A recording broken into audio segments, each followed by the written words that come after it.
From London, this is The World Today. Hello, I'm Paul Barber. Our top stories this hour. Benjamin Netanyahu repeats that the US has dramatically cut weapons supplies to Israel after Washington denied it. Rescuers in northern Gaza struggle to pull bodies from under the rubble as attacks continue on Gaza City and Rafah. Deadly heat waves continue to scorch cities across the world, with millions warned to stay out of the sun. And a lost classic by the Italian master Caravaggio, the rediscovered painting drawing crowds at the Prado Museum in Madrid.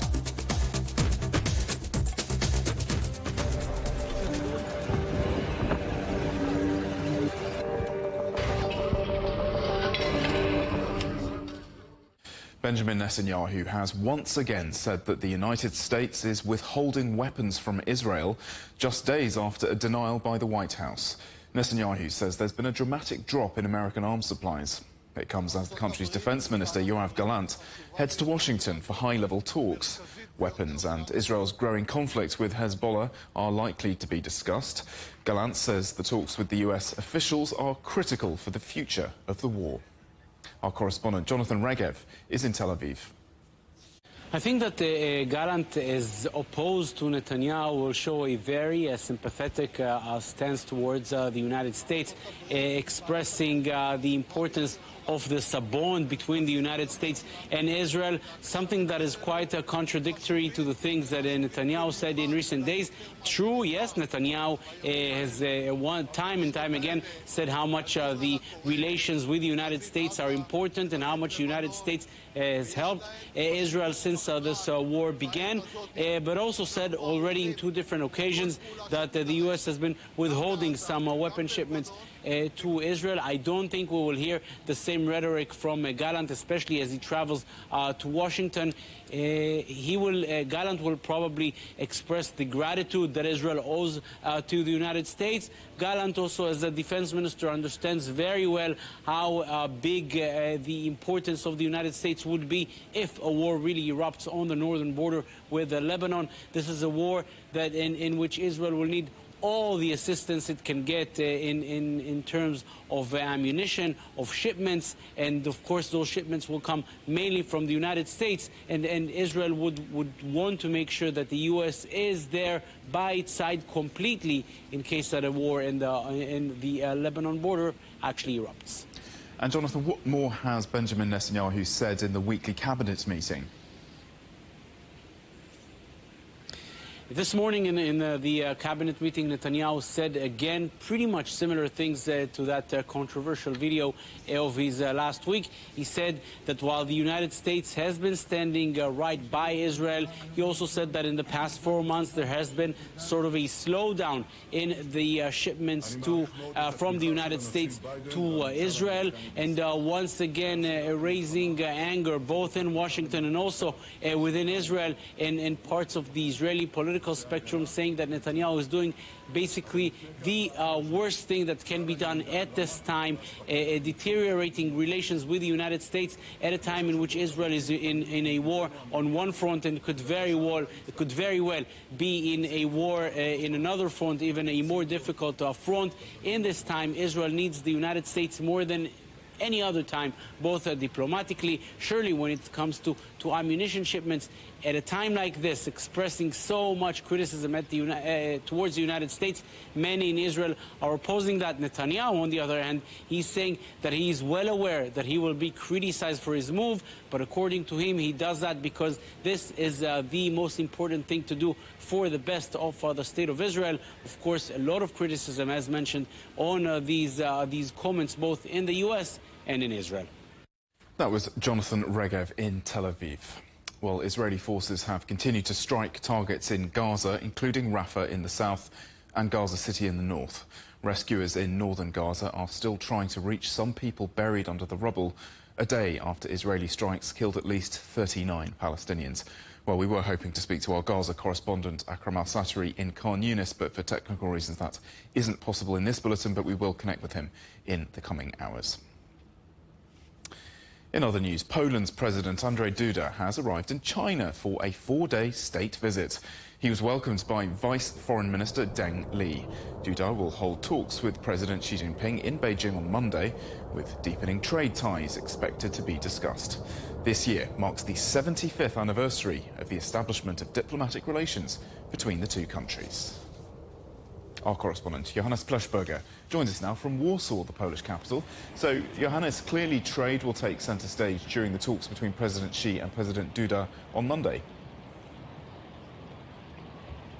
Yes, Paul, trade is definitely on top of the agenda for both China and Poland during this state visit. The Polish president, Andrzej Duda, is hoping for more Chinese investment on Polish territory, and Duda is also hoping for a wider opening of the Chinese market for Polish meat products, especially pork.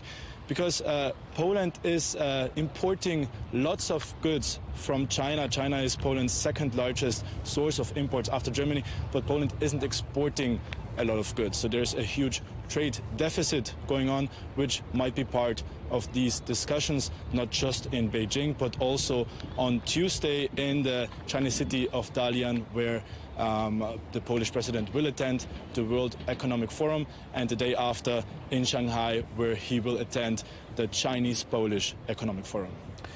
And Johannes, what else is Warsaw looking to get out of the president's visit to China?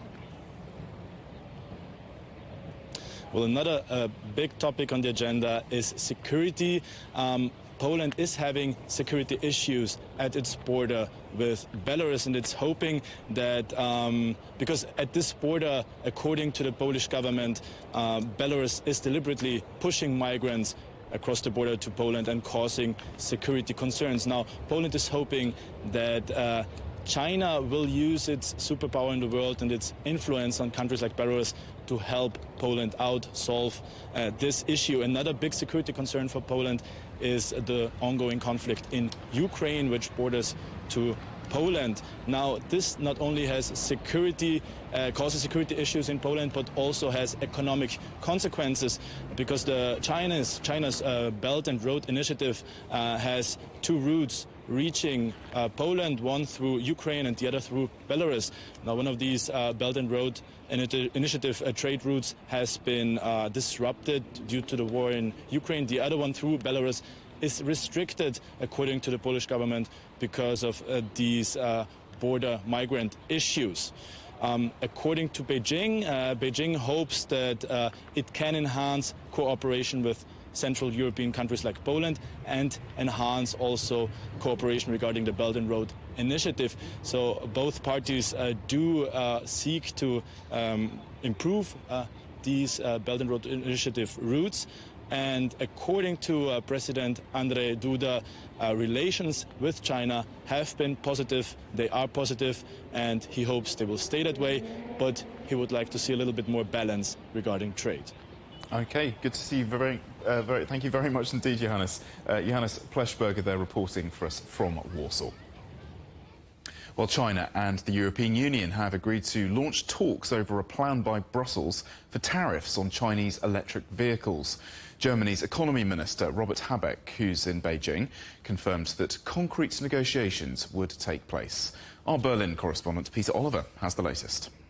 When it was announced that some Chinese firms would face as much as 38.1% extra on top of the 10% baseline, well, then we heard Robert Habeck come out and say that there needed to be talks. And true to his word, he's in China right now, initiating these talks. At the crux of it is the EU saying that China over-subsidizes the car industry. It makes them far more competitive, or it eliminates competition in Europe. What we've heard, though, and what I've heard from speaking to the CEO of Mercedes, amongst others, is them saying this is exactly what US and European car companies did decades ago. China's just doing the same thing now. Robert Habeck in China, I guess one of the things he's trying to do is get something from the Chinese side to be able to go back to Brussels and say they've moved a little bit or are prepared to move a little bit on this. We need to do something about these tariffs, because Germany does not want reciprocal tariffs being placed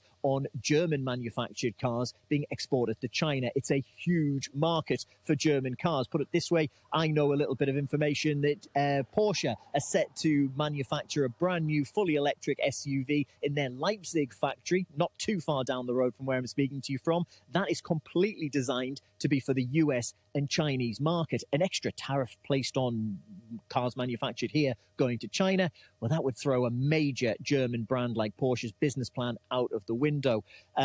What we are looking at, of course, as well as the auto lobby here in Germany, incredibly powerful. Habeck has ambitions of running to be chancellor next year in the federal elections. If he was to, well, not only not do something, but to be seen to not do something on this, that wouldn't go down very well for his chances there.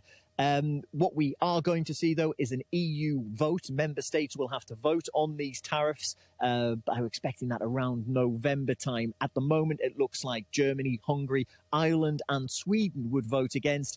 I understand they need about 15 countries, 15 member states to vote against if these tariffs are to be wiped out. But, of course, what we're hearing from Habeck, what we're hearing from others in Germany is they want to try and come to a different agreement than the current sanctions we're seeing, the current tariffs we're seeing put in place at the moment.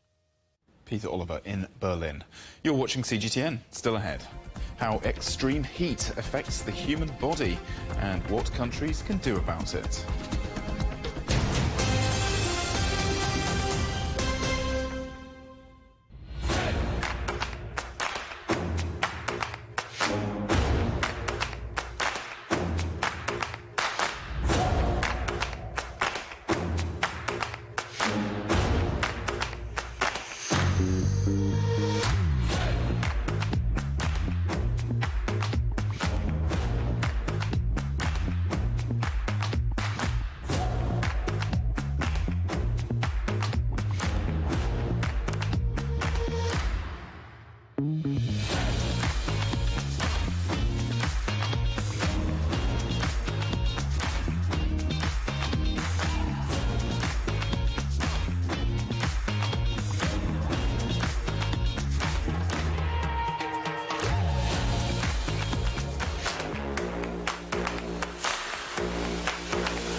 Hello, welcome back. A reminder of our headlines.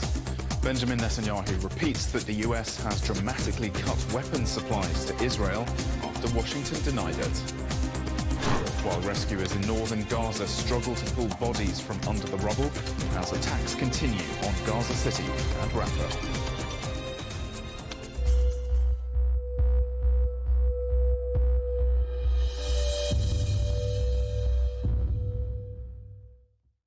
Around 100 million Americans are facing weather alerts in northeastern and Midwest states as a blistering heat wave continues. The problems are being made worse by the fact that nighttime temperatures are hardly falling. Our correspondent Adis Tianshan reports. The National Weather Service says the heat level in the U.S. is a rare and long duration of extreme heat, which issued heat advisories for millions of Americans across the northeastern and Midwest states on Friday, and many expected to remain throughout the weekend. Forecasts are showing highs approaching 100 degrees Fahrenheit Saturday and Sunday. That's about 38 degrees Celsius, with temperature cooling down only a little at nighttime. The highest temperatures for a single calendar day have been recorded across several locations in the states of Maine, New Hampshire and Pennsylvania. And officials warn those without reliable air conditioning or adequate hydration would be the most impacted, as multiple states have already reported fatalities and spikes in emergency room visits due to the heat-related causes. Last year, the United States experienced the most heat waves since 1936 and more than 2,300 heat-related deaths, the highest in 45 years, according to the Centers for Disease Control and Prevention. Climate experts say it's likely to get worse. Well, of course, we know that heat waves have always happened and will always occur, also in the future. But what we also see is that heat waves all around the globe are becoming hotter, more intense, and also more frequent due to climate change. These prolonged heat waves exacerbate the hot and dry conditions we have here in California and create the perfect conditions for wildfires. California has been battling multiple large fires both in the north and the south of the state for over a week now. Even though fire crews have made significant progress in containment efforts, windy conditions are making it very likely for new spot fires to start in the region. So when we have these high pressure domes that are persistent, then they can dry out the fuels, they create winds, and these are all prerequisites for having fires. The most destructive fire of this season so far continues to rage in New Mexico, where at least 2 people have been killed and nearly 500 homes destroyed. The state has requested federal assistance after wildfires forced the evacuation of a town of roughly 8,000 people, and they remain far from contained. It is Tianshan, CGTN, Los Angeles. Ilan Kelman is a professor of disasters and health at University College London. He's been telling me about the impact of extreme heat on human health. The 2 main issues are overheating and dehydration. When either of those happens, our organs start to fail, and that obviously leads to death. Also, when we do start getting hot and experience these effects, then sometimes our cognition can be impaired. So we're not making good decisions. We're not thinking about getting out of the heat. We're not thinking about drinking water. And so this just continues as our bodies do not recover from that hot temperature, and then we end up dying. And is this getting worse, do you think? Are the risks of becoming unwell in the heat rising? Well, we can actually reduce the risks if we are able to take action.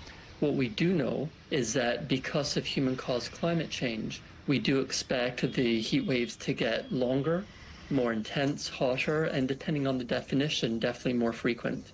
How do we reduce the risks? Well, really, it's keep cool, keep hydrated. The sad part is not everyone has that opportunity. Outdoor workers, such as agricultural workers, delivery and construction workers, people who just collect our trash and our recycling, if they don't go to work, they often don't get paid. So what choice do they have but to risk the heat and possibly die, or actually to lose income, to lose their job? And this is a real tragedy that we know the heat waves are getting worse. How are we going to help everyone who is affected, especially those who cannot stay indoors and who do not have access to a lot of clean water to drink? So there are these people who have to be outside at risk of the heat. What other populations are most at risk from this unprecedentedly hot weather? So in any hot weather, the people who are most at risk are people over the age of 75, but it's really elderly people. So if you're 60 or 65 or 70, think about it, and definitely young children and babies.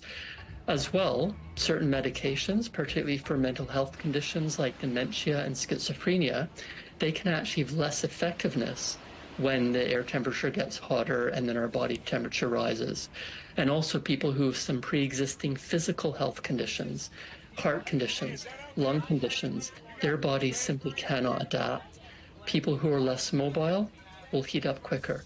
So ultimately, anyone can die in the heat. We all need to take care of ourselves, but also those around us. And what are the best ways to mitigate such risks, and how well equipped are southern European countries in terms of infrastructure to withstand the impact of extreme heat? Well, we would hope that people have access to air conditioning to stay cool. The problems with that is it uses energy, and then the more people who turn on the air conditioning, the more chance there is of a power outage. So yes, countries in southern Europe, many places in the US, even some places in the UK do have air conditioning. Not everyone can afford it, particularly with the cost of living and the high electricity prices, and there's no guarantee that it will be on if there is a blackout. In terms of infrastructure, we're now in the realm where railway lines will start to buckle, where roads, some of the surfacing may not be drivable because it's just too hot, it starts to melt. And at high elevations, and one example is Denver Airport, In fact, it has been so hot that it's too dangerous for planes to try to take off because the runway isn't long enough. So we are seeing these huge disruptions to our energy, transportation, and communication systems. And ultimately, sadly, we know that the number of people dying is going up quite substantially. Egypt's government says it will prosecute 16 travel agencies and revoke their licenses over the deaths of hundreds of Egyptians at this year's Hajj in Mecca. Over 1,000 people are believed to have died during the pilgrimage in Saudi Arabia, many due to extreme heat. More than 670 were Egyptian citizens. Cairo accused the travel companies of being responsible by allowing people to attend without official registration. At least 3 people are dead after a Russian missile attack on the Ukrainian city of Kharkiv. Another 52 were injured as the attack destroyed an apartment complex in Ukraine's second largest city. Videos show the building in ruins as emergency services help the wounded. Ukraine's President Volodymyr Zelensky has called for more help from Western allies to deal with the threat of such attacks. Hundreds of passengers have been stranded at Manchester Airport in the UK after its systems went down following a power cut. Passengers were unable to board some planes, while several flights have been cancelled. The airport says operations are expected to be back to normal by Monday.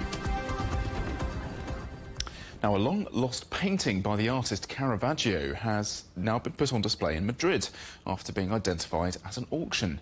It was eventually bought by an anonymous buyer for tens of millions of dollars before being loaned to the city's Prado Museum, from where our correspondent Ken Brown reports. Ecce homo, behold the man. Painted by Caravaggio between the years 1605 to 1609, it once belonged to Spain's King Felipe IV and the royal collection, but was almost lost. Hanging in a private family home for 200 years, somehow it was wrongly attributed to a student of Spanish painter José de Ribera, and 3 brothers brought it to auction with a guide price of just over $1,600 US. Este es uno de los grandes descubrimientos de la historia del arte de los últimos. We didn't know it was a Caravaggio, but it had something magical, something different.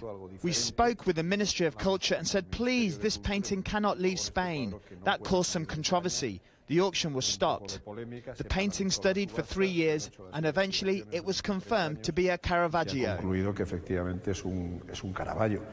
The Ecce Homo depicts the judgment of Christ with Pontius Pilate. It was painted while Caravaggio was on the run as a fugitive after a murder in Rome, illuminated with his almost ethereal ability to capture light and shadow. The violence, drama, blood, and almost unsettling realism are all classic Caravaggio. Parallels are easily drawn between the enigmatic Italian painter, his tempestuous life, and the fury of his work. Ecce Homo was bought for somewhere around $40 million US and is on loan for the public to see. I love him for the reality and sometimes cruelty of his paintings with darks and shadows, but showing really the suffering of the main characters of the painting. It shows his soul, that is of a tormented man who has had a short but very intense and passionate life. If you spend some time looking, you see that the way that he composes, he leads you actually more gently than you would imagine into the ferocity of his imagery making. May I ask you to describe Thomas Ripley? Some experts say that modern painting began with Caravaggio, and now he's having another renaissance thanks to the hit Netflix show Ripley, based on the 1955 novel The Talented Mr. Ripley by Patricia Highsmith. Caravaggio's great contrasts, his chiaroscuro, continue to fascinate 400 years later, visible in Ecce Homo, a work with a life of its own. Ken Brown, CGTN, Madrid. The descendants of British prisoners of war saved by Chinese fishermen during the Second World War have been paying a visit to southern China. The group travelled from the UK in a show of respect for those who risked their lives more than 80 years ago. CGTN's Wang Xuan reports. In October 1942, the Lisbon Maru, a cargo vessel requisitioned by the Japanese Army to carry more than 1,800 British prisoners of war from Hong Kong to Japan, was hit by the U.S. Army off the Zhoushan Islands. As the boat started to sink, the Japanese troops were evacuated, but they locked their prisoners below deck. Some managed to escape, but were shot at by the Japanese soldiers as they jumped into the sea. In all, more than 800 prisoners died, trapped on board, shot, or drowned, but over 300 survived after a flotilla of poor Chinese fishers from a nearby island came to the rescue in their tiny sampans. The Chinese risked their lives amid the shooting, but managed to take the prisoners of war back to the safety of their small island. My father always said to me that they were heroes, and if it hadn't been for them coming when they did, that he wouldn't have survived. I wouldn't be here today. And he told me that they need a monument built for them with every fisherman's name written on it, so that they'll be remembered forever. Just sheer bravery, kindness, you know, what they did, the risks they took. They didn't know what they were going to find when they went out there. It must have been really tough for them to not to be able to save everybody as well. But we know they tried and did everything they could, so we're all very grateful and thankful, but very, very brave people.